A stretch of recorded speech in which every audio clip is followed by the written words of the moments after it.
Pessoal, essa aula de hoje, ela continua a aula que eu enviei para vocês semana passada. É sobre dissertação escolar. Então, a gente vai ver as relações intertextuais. Então, a gente vai ver a intertextualidade.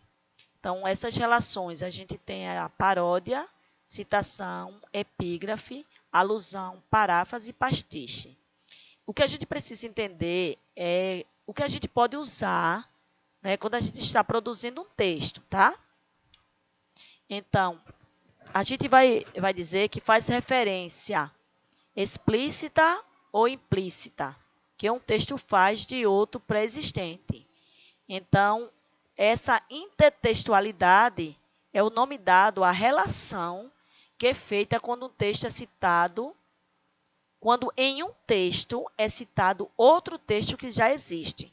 Então, é comum a gente produzir um texto e até colocar um trecho de um texto que a gente já conhece. Então, isso é chamado de intertextualidade. Esse fenômeno se trata do diálogo de um texto com outro. Então, um texto com outro conversa? Não. Um texto com outro, ele pode trazer referência, ele pode trazer referência de outro texto, que podem ser verbais, não verbais ou misto. Pode ser, no caso, texto escrito, ou pode ser imagem, ou pode ser texto escrito e imagem. Isso quer dizer que a intertextualidade não precisa ser necessariamente em gêneros iguais. Isso quer dizer que eu não preciso de uma crônica tirar para uma outra crônica que eu estiver produzindo. Não, pode ser de textos diferentes. Entende-se aqui como um texto, qualquer tipo de gênero. Gênero textuais. Então, a gente tem pintura, cartoon, charge, poesia, poema, publicidade, livro, novela, filme, etc. A intertextualidade acontecerá quando um determinado texto faz referência a outro. Lembre-se que eu já falei disso em cima. Então, um texto ele faz referência a outro, ou a uma situação, ou um acontecimento pré-existente. Então, eu posso fazer referência a um outro texto que já foi escrito, posso fazer referência a uma situação ou um acontecimento. Essa referência pode ser implícita e explícita. Intertextualidade explícita. Então, nós já vimos o que é explícita, né? A gente já sabe que a informação é uma informação clara, precisa, algo que você consegue ir no texto identificar com uma facilidade maior. Então, essa intertextualidade explícita é clara e fácil de ser identificada pelo leitor. Estabelece uma relação direta com o texto original. São encontrados facilmente elementos do texto-fonte. Não é necessário esforço ou dedução do leitor. Não existe conhecimento prévio do conteúdo.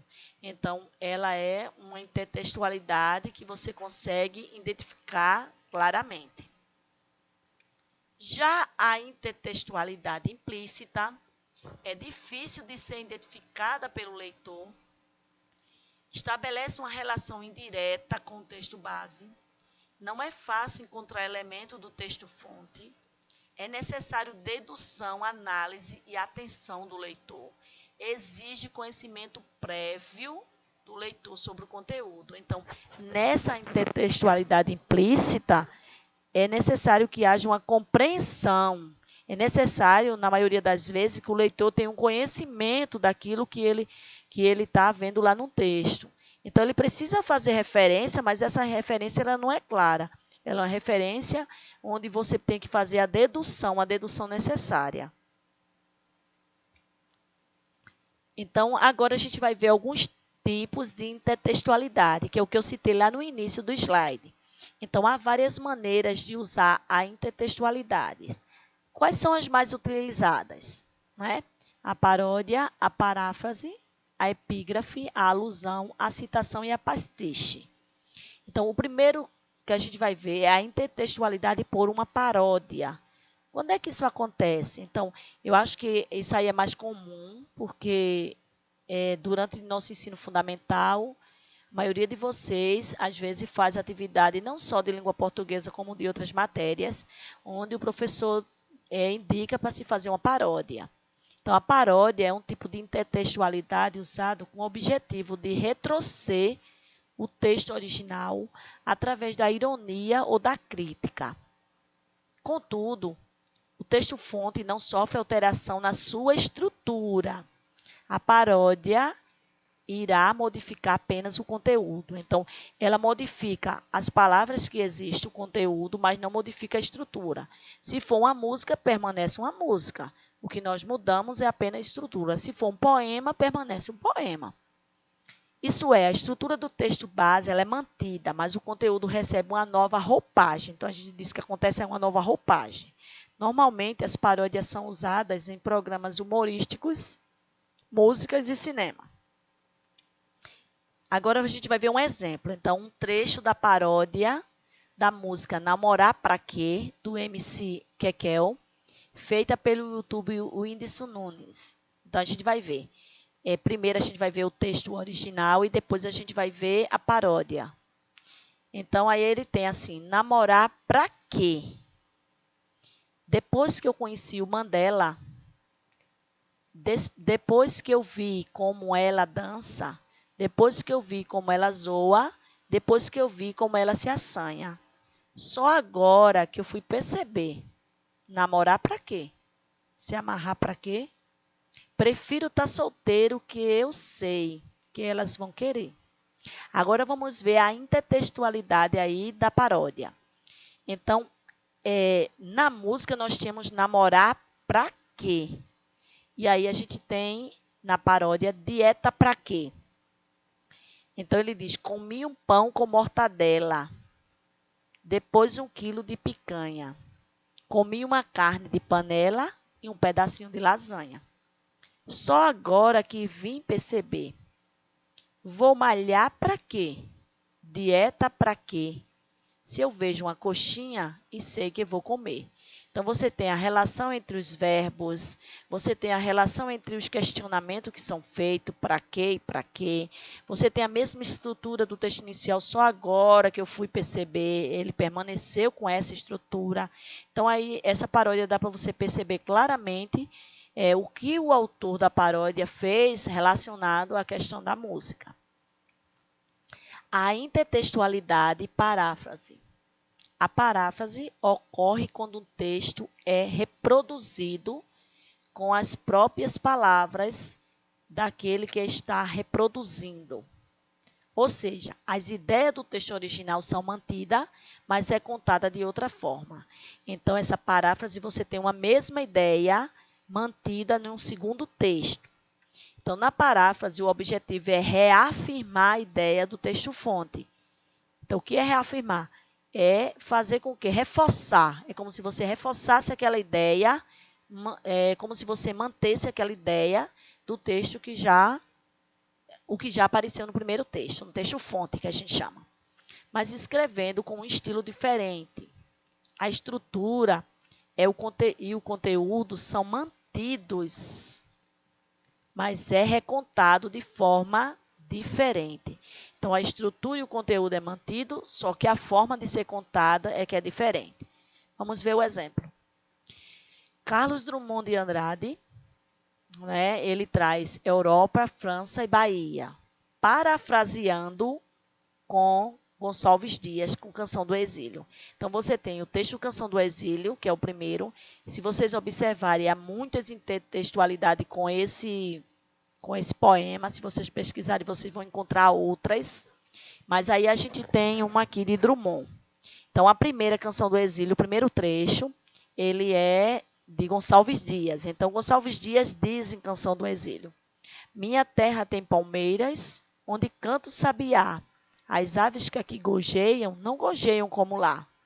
E aí, parafraseando, a gente vai ter lá Drummond dizendo: Europa, França e Bahia. Meus olhos brasileiros se fecham saudosos. Minha boca procura a canção do exílio. Como era mesmo a canção do exílio? Eu tão esquecido da minha terra.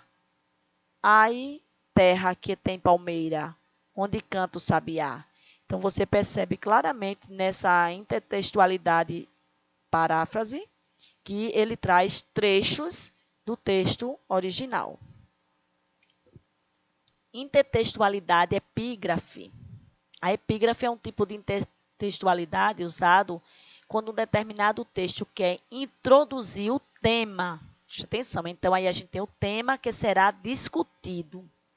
Ou seja, a epígrafe serve para dar apoio a um tema, um assunto que a gente quer falar.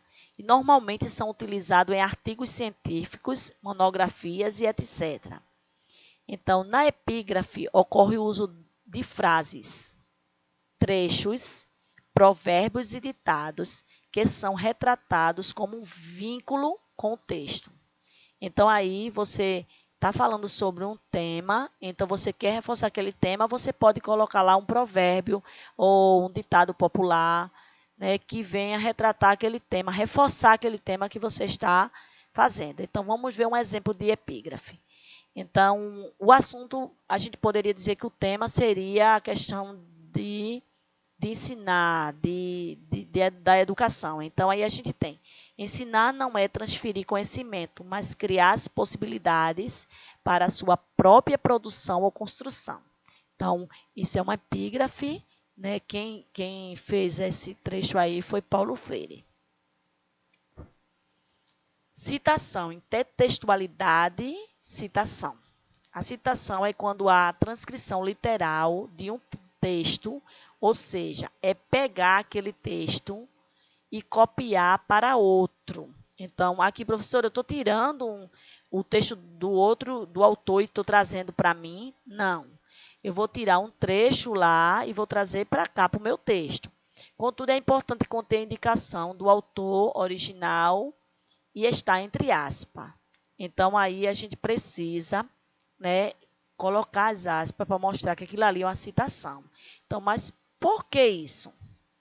Acontece que se não seguir essa regra de colocar quem é o autor ou da gente colocar entre aspas, é considerado plágio, que é possível de processo na justiça, é passível de processo na justiça. Então, o plágio é pegar algo que pertence a outro e usar como se fosse seu. Então, isso aí é chamado de plágio. A gente, às vezes, pega, por exemplo, uma redação de alguém e entrega ao professor dizendo que foi nossa. E, na verdade, não foi. Então, a gente fez um plágio, certo? A citação é bem comum nos textos acadêmicos, como dissertações e monografias. Então, dissertações, que é isso que a gente está trabalhando, né? Que o Enem pede, que foi nossa aula da semana passada, e monografias, que são trabalhos acadêmicos.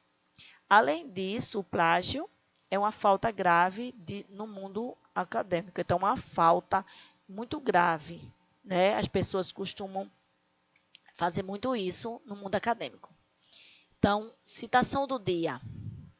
A argila fundamental da nossa obra é a juventude. Nela depositamos a nossa esperança e preparamos-la para tomar das nossas mãos a bandeira. Então, Che Guevara. Então, a gente tem uma citação do famoso cubano Che Guevara, e aí você percebe que há entre aspas, e até ele traz o nome do autor. Intertextualidade, alusão. A alusão é quando um texto faz referência a uma determinada obra, personagem ou situação que já foram retratadas em um outro texto. Então, ele pode trazer aí uma referência. Se vocês forem percebendo, essa parte de intertextualidade que a gente está vendo, a gente está sempre vendo um texto se apropriando de alguma situação do outro texto. O que vai importar para a gente não é saber que tipo de coisa aconteceu, é a gente saber utilizar, né, como citação e entender que há determinados mecanismos para a gente utilizar essa intertextualidade. Então, aí a gente tem. Vamos ver o exemplo. Este é um presente de grego. Então, automaticamente se colocou uma situação dessa em um texto produzido. E aí a gente vai pensar.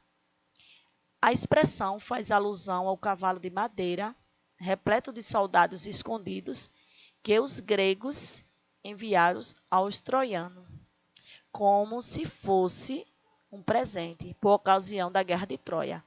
Aqui há o que nós chamamos de inferência. Nessa alusão, há uma questão de inferência. Eu preciso, se eu citei, eu tenho conhecimento do fato que aconteceu. Então, eu posso citar lá no meu texto, está escrevendo e dizer, este é um presente de grego. E aí, eu fiz alusão a uma situação ocorrida. Meu computador foi invadido por um cavalo de Troia. Então, essa expressão também reporta ao presente que os troianos receberam. Refere-se a um malware que entra em seu computador através de um download, mas esconde vírus maléficos ao seu sistema. Então, toda vez que diz meu computador foi invadido por um cavalo de Troia, a gente vai fazer referência. Por quê? Porque o cavalo de Troia, né, os gregos, né, lembra da questão? O cavalo de madeira, que estava escondido dos soldados, né, que os gregos enviaram para os troianos. Então, ele diz, foi invadido por um cavalo de Troia. Então, o cavalo de Troia invadiu, né? Não foi? Os gregos não estavam dentro, então a gente tem essa mesma relação. Vamos para a última aí, a intertextualidade pastiche, né? Que os nomes meio estranhos, mas vamos lá. No pastiche, a imitação direta do estilo de outros autores. Então, mesclando esses diversos estilos numa única obra. Aparece como uma criação independente, sem o intuito de criticar ou satirizar. Então, eu posso pegar estilo de outros autores, né, fazer no meu estilo, copiar o estilo dele, e aí, sem criticar e sem satirizar. Pastiche é muito utilizado em música e imagens. Então, a gente tem um exemplo de pastiche aí com Manuel Bandeira, quis gravar amor no tronco de um velho fecho. Marília escrevi. Então, Manuel Bandeira. Então, ele se apropriou de versos, né, de outros autores, né, e formou essa obra dele aí, tá? Pronto, chegamos ao final aí, e aí no final a gente tem essa frase para que vocês reflitam, né, pelo momento que nós estamos vivendo. Então, acreditar que você pode já é meio caminho andado. Então, isso é muito importante e fica o recado para você.